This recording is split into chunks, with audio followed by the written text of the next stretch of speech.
And we are recording. Okay, I'd like to call to order the Public Safety Committee meeting for Wednesday, May 13th, 2020. It is 7:01 p.m. Alderman Bettencourt, Alderman Nash, and Alderman DeLucia are all present. We do have a quorum. Item 2, citizen comment. Is there anyone who has dialed in or anyone who has joined the meeting that would like to speak during public comment?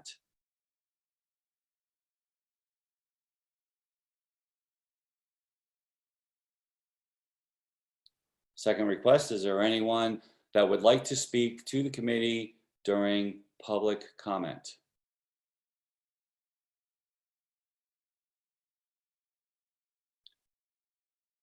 Third and final time, is there anyone that would like to speak to the committee during public comment?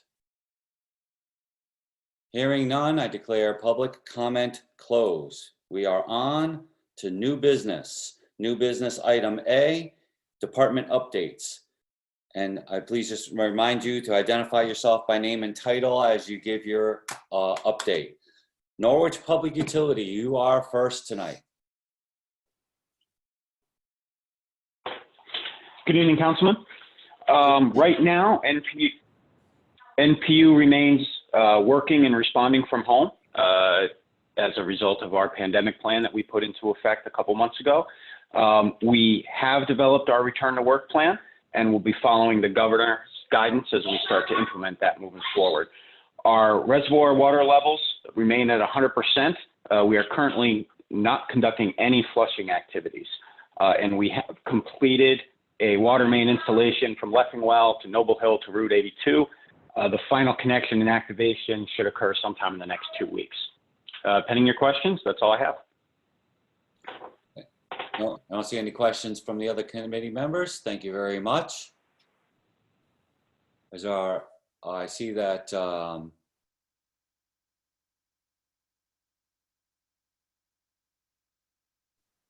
yeah, I'm sorry, the screen just shifted for me. Sorry about that. Threw me a curveball. Next up tonight, American Ambulance. Good evening, Alderman. Thank you. Robert Raudio, Director of Operations for American Ambulance. Over the course of the last month, we responded to 568 emergencies in the city of Norwich. That is down remarkably from both last year and our 5-year average for the month of April rather, I'm sorry. Our 5-year average is 713, so we're down 148 calls this month from that 5-year average. It's not just a 1-year trend. Interestingly enough, the types of calls have remained stable. There's just been less of them, so we haven't seen a marked spike in any particular area one way or the other, but we are down a significant volume. In addition to that, we have currently have no responders that are ill with COVID or in quarantine. We did have several, but they were non-work-related exposures. They were family members that were sick and since had been exposed and everything else, but they've all come back to work. Everybody's tested negative, so we are at full staff. We have brought on an additional 6 staff members this month and plan to bring on 10 next month. So we are full steam ahead as far as that's concerned. Pending any further questions, I have nothing else for the committee. The committee have any questions for American Ambulance? No? Thank you very much, Robert. Moving on, Norwich Police. Alderman, can you hear me, Alderman? Yes, Pat, I can. All right, myself and Captain Vega are online, so we've got questions for both of us. Feel free to chime in.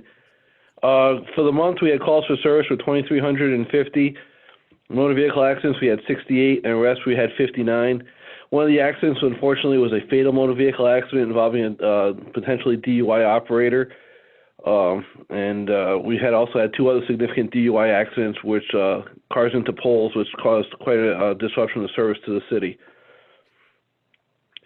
We have one officer who just got off FTO, Adam Gonzalez, and then one who just went on, completed his police academy early, his virtual police academy, and that's Chandler Overton. He's just gone on FTO, so they'll be completing the program in the near future. Our 3 other recruits are distance learning at the PD still, and the upcoming police academy is also planning on being a distance learning environment, which we'll keep at the police station here. Social distancing complaints continue to rise. People are starting to come out, and the good weather causing problems. We're getting complaints of gatherings and just people breaking the social distancing orders. We're addressing those as much as we can. Radio system has been is close to being completed. We're operating on it and the old system at the same time, and we do try to times going strictly onto the new system, and it's working out very, very well for us so far. And about half the patrol fleet has been done. We also have Orchard Street is just about completed, and again, anyone who gets up there, take a look at it. We continue to operate at our level 1 state of readiness, which is increased awareness and certain directing people to online portal for calls for services and some decreased responses, although we are addressing that to adjust out as calls for the services increase. New cruisers are on order, but they're backlogged due to the COVID-19. We have no confirmed COVID-19 cases at the PD this time. We're still following the governor's order, limiting access to the PD and following the City of Norwich's City Hall guidance. But an upcoming issue that could be happening very soon to us is the fingerprinting issue, and it's the Connecticut Police Chiefs and the LEC's belief that we'll be following the governor's directive, which is not allowing fingerprinting at this time. Some of you might have seen there's a lawsuit going on that's between the CCDL and the state of Connecticut and 4 police departments about fingerprinting. So that's all we have for right now. And like I said, me and the captain are on. And if you have any questions for us, we'll be glad to take them. Thank you. I did take a ride up to Orchard Street to check out the new tower and support building. And I mean, as far as radio systems were concerned, I thought it was cool. I'm just happy that we're finally getting that project, brought to fruition. So I thought it was great. I see that Alderman Betancourt has his hand raised. Yeah, Chief Daly, do you have any specific directions that you're giving to your officers regarding enforcement of the governor's executive order and social distancing and all this good stuff? We're trying to do, firm guidance. We're trying to avoid mass arrests, but we will do that if people are not responsive. And most of the people we speak to are very responsive to our ask for cooperation. And a lot of times what the court really doesn't want us to clog the court up with cases like this. So we're using the warn then warrant approach. If someone is violating the law, we'll warn them, then we'll do the arrest warrant. We tried to get an infraction for these violations of public health orders, so it'll be more like a ticket to increase ease of doing it and not backlog the courts who are, our court cases are now like 8 weeks out. If you get arrested today, you won't see court probably till the end of June, possibly July. And that the governor and the state's attorney were not a fan of making these violations a ticket, which would have made them a lot easier for us to do. So we usually warn then warrant. I don't see us taking custodial arrests over this. If anything, it would be a summons to court, but they are misdemeanor charges, and that's kind of, makes it a little bit more serious than a ticket. So they won't let you, or they don't want you to issue citations? No, they don't. Strangely enough, the chief state's attorney, Rick Coangelo, very, very strongly worded opinion to the governor when the Connecticut police chiefs, of which the whole organization signed on to, asking for an infraction, realizing that if the citizen pled not guilty, they probably would nolly the ticket anyhow, but it just gave us a little bit more for people who are not being cooperative, and they were dead set against it. Yeah, I think I'm on your side on this one. All right. Thank you very much. Thank you, Mike. You're welcome. Alderman Nash has a question. Yes, sir. Hey, Pat, I just wanted, it's not necessarily a question, it's more of a comment. I got a nasty phone call the other day from a lady who had a great amount of contempt for the Norwich Police Department in her message to me. So when I did happen to call her back today, I just want to let you know, again, we always get a lot of negative, and she was extremely pleased with the response that she got from your department regarding her complaint, and was very excited and felt very safe and satisfied with how you guys are handling it. I did talk to her a little while, maybe about 15, 20 minutes, but she seemed like a very nice lady. And again, I just want to thank you and your department for going out there and handling it, because she was extremely upset. I believe it was Monday night when she called me. I got the message. I didn't get a chance to talk to her then, but I did talk to her today. And between Monday and today, you guys have handled it, and she's extremely excited and satisfied. So good job. That's all. No, I just ask for everyone's understanding. We're in the middle of this, and a lot of times we're trying not to be, we have to live as a society and a community together. So we're trying to handle a lot of these situations with kid gloves because we don't want to damage a lot of community relations we worked hard to, but we also want to provide value for the taxpayers and the money they do. So we're in the middle. So you're seeing, we get emails from a lot of irate citizens, and please understand we are trying to do our best, but it's a minefield. If you're overhanded, heavy-handed, it's a police state, and if you relax everything, then people feel like everyone can do what they want. So we're trying to do the best we can. We just ask for everyone's understanding, and the city's support has been fine. I just want to understand. We realize it's a tough struggle, but there is a tightrope. Yeah, like I said, she was really, really satisfied. So I just want to say good job. Thank you. Thanks. Thank you both. Moving on to the emergency management update. Can you hear me okay? Yes. Okay. This is Chief Wuzik. Obviously, emergency management's been busy, probably the busiest it's been in years. I'd like to thank Jason Boletto for taking a lead on a lot of the stuff with emergency management. He's a big help. We're still at partial open status for the EOC. We're in constant communications with DEMIS and other state agencies regarding the COVID-19. We're in several conference calls a day. We just, on a good note, we just received a EMPG, which is a grant for emergency management, totaling from 2018 and 19, it was $38,000. So that's something good. And Josh Pothier was asking for everyone that buys PPE or other equipment relating to COVID-19 to please scan it and email it to him.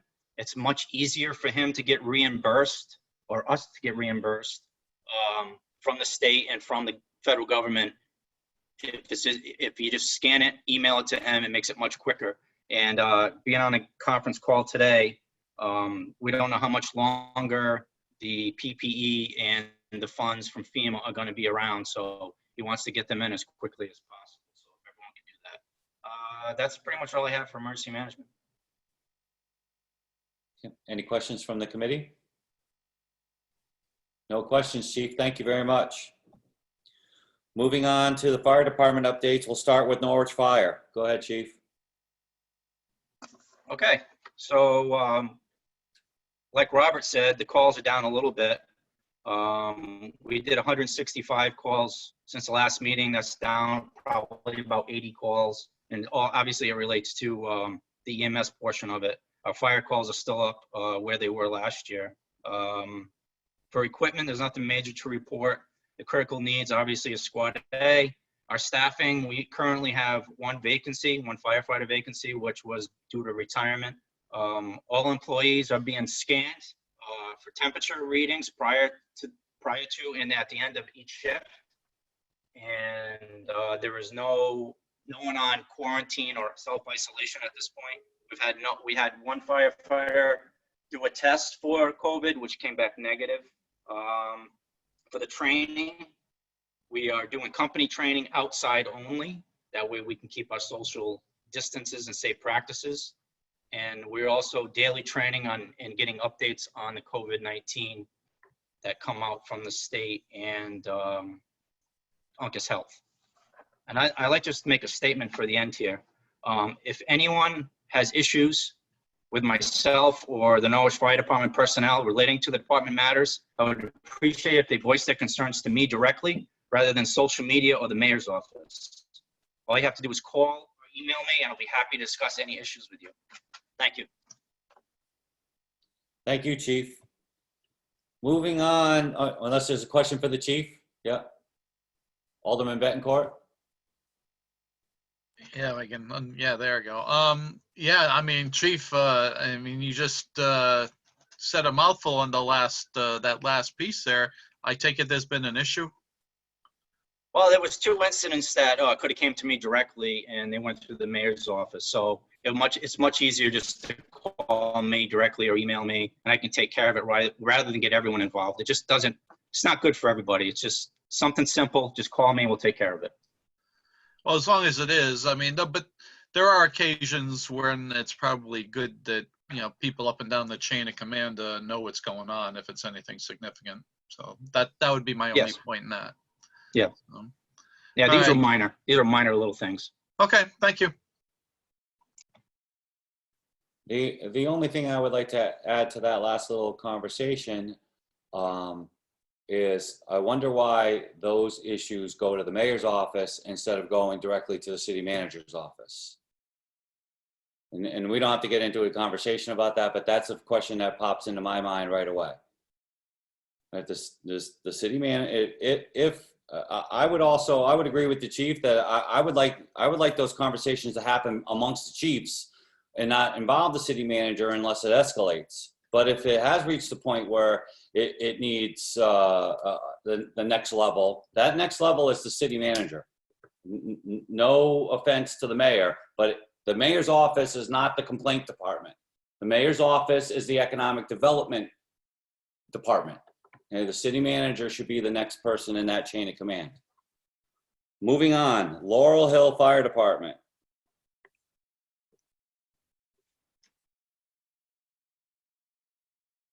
Do not see a representative. Moving on then to Taffel. Chief Jenks, I see you. Thank you. Okay, so for the month of April, we responded to 49 calls, which is actually lower than what our average has been. They're just about a 50-50 shot between EMS and fire. Our EMS calls are down because of the COVID stuff. Part of the problem we're running into is a little bit of inconsistencies. I don't know which it is, whether it's from one dispatch center. Sometimes we get the call to places we probably shouldn't have gone to, but we're working through that. It's not a big deal. Out of them calls, 20% or 10 of them were overlapping. 22, the 1995 Pierce was down the garage for its DOT inspection, which it passed, and some other stuff. We got another truck going down tomorrow for its annual DOT and inspection. I'm sad to report that our rescue truck was supposed to be delivered April 12th. It is not. We are still trying to wait for a readjusted delivery date. Obviously, it's being built in Florida, and the COVID virus down there cut their workforce in half, as well as a lot of their suppliers. So we're just waiting for, I get weekly updates. We're just waiting for more of a definite date as far as the inspection, the final inspection, and then the outfitting of the truck. I wish I had better news for you, but that's kind of, the COVID stuff has really put a twist on everything. Other than the couple of people who have their employment has told them to cease activities till the end of the pandemic, which is about 3 of them, we're pretty much still around 42 members. Nobody's sick, and nobody's been out for quarantine. Other than that, unless you got any questions, that's all I have. Well, I don't really have a question, but you raised a great point that I had made a note for myself, and then I glossed right over it. You'll notice on tonight's agenda that I had taken off the apparatus update, and I really made that decision based on the fact that the last time that we talked about apparatus, everything was on hold, and I didn't expect that there would be any change to that until this crisis is at least drawing to a conclusion. So, it's not like, the 3 remaining trucks are no big deal. I just figure that they're going to stay status quo, frozen in place until the workforce in those factories is back up to near normal levels. However, having said that, all right, in your monthly reports, if there is any change with the status of your apparatus, please feel free to let us know. And if something happens between a meeting, email the 3 members of the committee and just let us know. That would be great news to hear that any of those trucks are moving forward. Well, it is moving forward, however, slowly. Okay, that's So good to know. All right, It is moving. Like I said, I get weekly updates. The workforce is cut in half. So it doesn't normally take them this long. Unfortunately, I checked with Bill Hathaway, the purchasing agent, and because of the pandemic and stuff like that, there's no late penalty charges or anything else that can be, pushed onto the manufacturer. Right. But again, we're working through it. I think that I owe it to you guys to give you an update as far as where we stand with the apparatus until it's delivered, because we can't get rid of the other pieces we have until this truck comes in. Great. So, all the more reason I might, I think I'll just put it back on the agenda and have it on there. And if there's no change, then there's no change. But you're right. I don't know where anybody else stands, but I just wanted to at least give you a heads up. Alderman Betancourt has his hand raised. Yeah, just real quick. I mean, I don't care. I mean, you're going to get these things when you get them. I certainly don't want you to feel any pressure about it, And if you just report it out of the regular business, I'm good. So.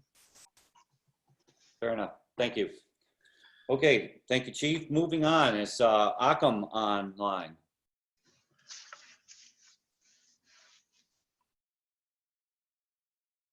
Do not see a representative from Occam. Yannick, Chief Blanchard.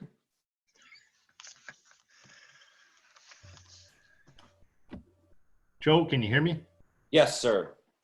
All right, all apparatuses in service in Yannick. All membership is well and able to respond. There are no COVID cases in Yannick.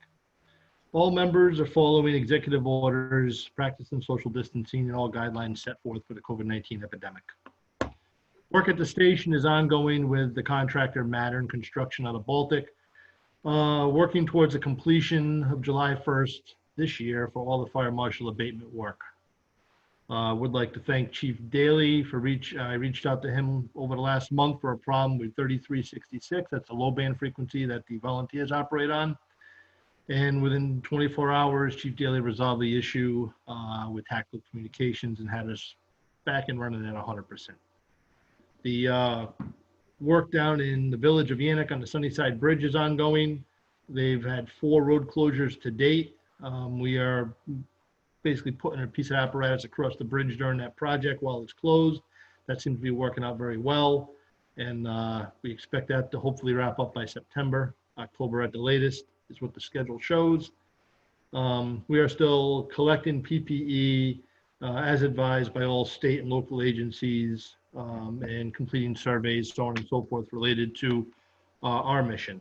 Our call volume is down. Like everyone else, American Ambulance has really stepped up and handled a lot of these calls. We're there if they need us. We've been involved with them on several calls together, and seems like it's kind of the new norm right now. As far as the comments from Chief Wusick about the minor issues that were raised, one of those issues was mine. And for the record, on the record, I reached out to the city manager's office. He was not available. So not knowing schedules and what was going on, my next call was to the secretary of the mayor's office, all right? The mayor had no idea the content of the meeting or nothing. She actually took it on herself to set up the meeting, which I greatly appreciated, because obviously Jackie wasn't available and maybe John wasn't in, and she set the meeting up. So as far as going directly to the mayor, that is false. For the record, I wanted to go to the city manager. We met with the city manager, and as far as I'm concerned, my issue is resolved and John took care of it. Thank you. End of report. Thank you, Chief. Moving on, East Great Plain.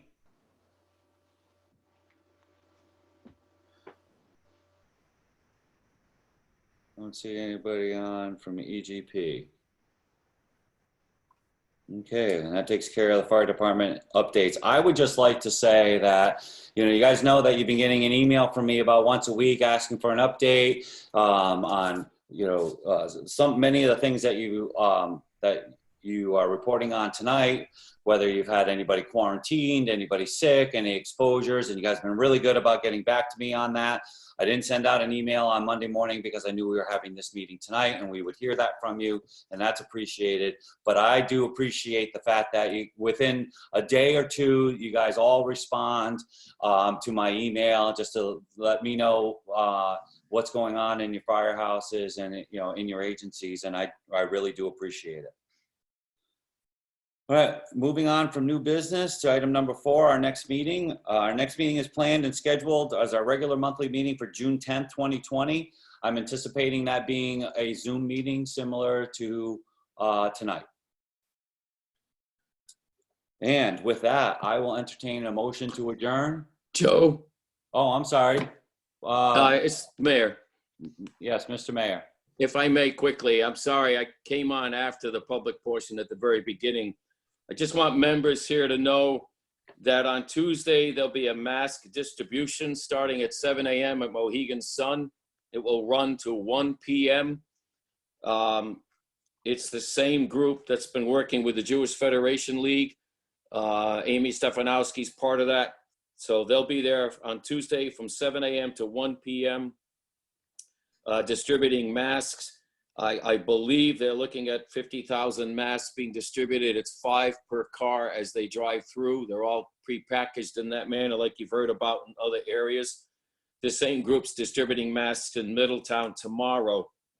Just wanted everyone to be aware of that. Thank you. Thank you, Mr. Mayor. Alderman Bettencourt. Motion to adjourn. And seconded by Alderman Nash. All those in favor? I see 3. We are adjourned. Thank you very much for your time tonight, everybody. Thank you, everybody. Take care. Have a safe month. Have a good night, all. Good night.